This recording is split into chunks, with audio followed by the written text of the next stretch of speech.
Hello friends, welcome back to my channel. আশা করছি তোমরা সবাই খুব ভালো আছো আর আমিও ভালো আছি। নতুন একটি ভিডিওয়ে তোমাদের সকলকে জানাই স্বাগত, সাথে অনেক অনেক ভালোবাসা। গুড মর্নিং সবাইকে। এখন বাজে সকাল 8:30 আর এখন থেকে আমি আজকের ভিডিওটা শুরু করছি। আমার সারাটা দিন তোমাদের সাথে শেয়ার করব, তোমরাও সাথে থাকো আর দেখতে থাকো পুরো ভিডিওটা। আমার চ্যানেলে প্রথমবার ভিডিও দেখে থাকলে অবশ্যই চ্যানেলটা সাবস্ক্রাইব করে পাশে থেকো। আর ঘুম থেকে উঠে আমাদের প্রথম আর প্রধান কাজ হলো ব্রাশ করা, তাই সুন্দর করে ব্রাশটা করে নিচ্ছি। আর ব্রাশ করে হাত মুখটা ধুয়ে চলে এলাম। এবার মুখটা মুছে নিয়ে যাব খেতে। এবার খেতে যাচ্ছি। আর আজকে কি খাবার দিয়েছে চলো তোমাদের সাথেও শেয়ার করব। তো আজকে দিয়েছে চাউমিন।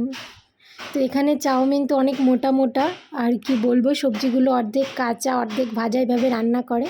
তো চাউমিন খেয়ে নিলাম। আর এই নারকেলটা কয়েকদিন আগে একটা অনুষ্ঠানে গিয়ে পেয়েছিলাম, আমি একটা পেয়েছিলাম, সাথে আমার রুমমেট একটা পেয়েছিল। তো দুটো নারকেল অনেক দিন থেকেই ছিল, এবার ভাবছি কিছু একটা করা যাক।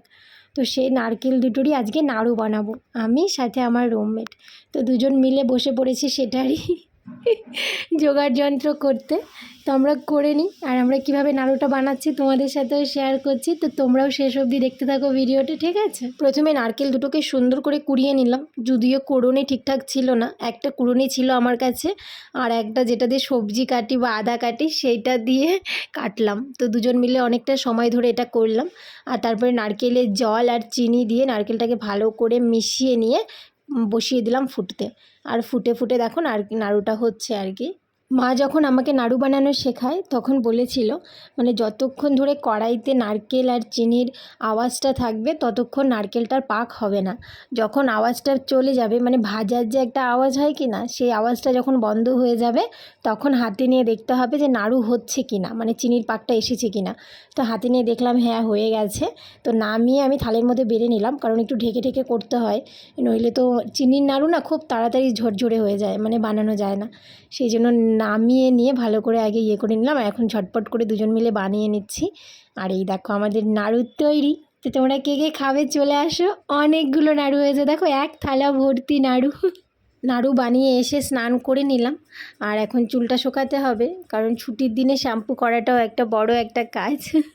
তো শ্যাম্পুটা করে নিলাম, কারণ ডিউটির সময় শ্যাম্পু করলে চুলটা শুকোয় না, আর চুল তো আমাদের টাইট করে বেঁধে থাকতে হয়।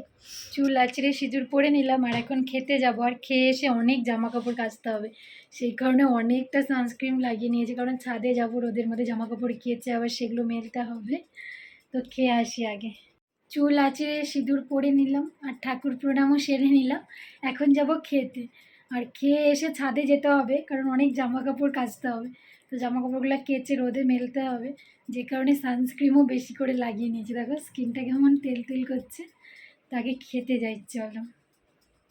ভালো লাগছে না আজকে, কেন জানি না মনটা ভীষণ বাড়ি বাড়ি করছে, খুব বাড়ি যেতে ইচ্ছা করছে। খুব বেশি দিন কিন্তু হয়নি আমার আসা, কিন্তু তারপরেও জানি না কেন আমার এবার ভালোই লাগছে না। মনে হচ্ছে কবে বাড়ি যাব, কবে মায়ের হাতের খাবার খাবো। এই ডাল আর সাম্বার খেয়ে খেয়ে আমি মুখটা একদম আমার পচে গেছে, আর ভালো লাগছে না। মিস ইউ মা। আজকে দিয়েছে সিমের ঝোল আর ভাত। যাই হোক আজকে ডাল করেনি, আর ডালের থেকে বরঞ্চ এটা দিয়ে তাও একটু ভালো ভাত খাওয়া যাবে। আর নাড়ু করে বড় থালাটা আটকে আছে, তাই ছোট থালাটাতে করেই ভাত নিলাম। তো অল্প ভাত আর তরকারি নিয়ে এখন খেয়ে নিচ্ছি। খাবার শেষ করেই এবার চলে এলাম ছাদে, কারণ জামা কাপড়গুলোকে কাচতে হবে। আর দেখো কি সুন্দর লাগছে আকাশটা, ভীষণ নীল আর ভীষণ পরিষ্কার আকাশ আজকে। তো এই মেশিনটার জামা কাপড়গুলো ড্রাই হয়ে গেছে, তো এটাতে দিয়ে দিই, জামা কাপড়গুলো কাচতে দিয়ে দিই। তারপরে ঘরে এসে ঘুমিয়ে গেছিলাম, আর ঘুম থেকে উঠে এবার চলে এলাম রাতের খাবার খেতে। আর রাতে দিয়েছে শুধু ডাল আর ভাত, তো সাথে আমি নিয়ে এলাম ডিম ভাজা করে। তো ডিম ভাজা, ডাল আর ভাত, এই দেখো সবজি দিয়ে ডাল দিয়েছে, আর সাথে নিলাম আমি ডিম ভাজা। তো খেয়ে নেব, আজকে রাতে এটাই খাবার দাবার, খেয়ে নিই। আর আমার ডিম ভাজা খেতে খুব ভালো লাগে। তো আজকের মতো ভিডিওটা এতটুকুই। সবাই খুব ভালো থেকো, আবার তোমাদের সাথে কথা হবে নতুন ভিডিওতে। সবাই নিজেদের খেয়াল রেখো, সুস্থ থেকো। Tata, good night.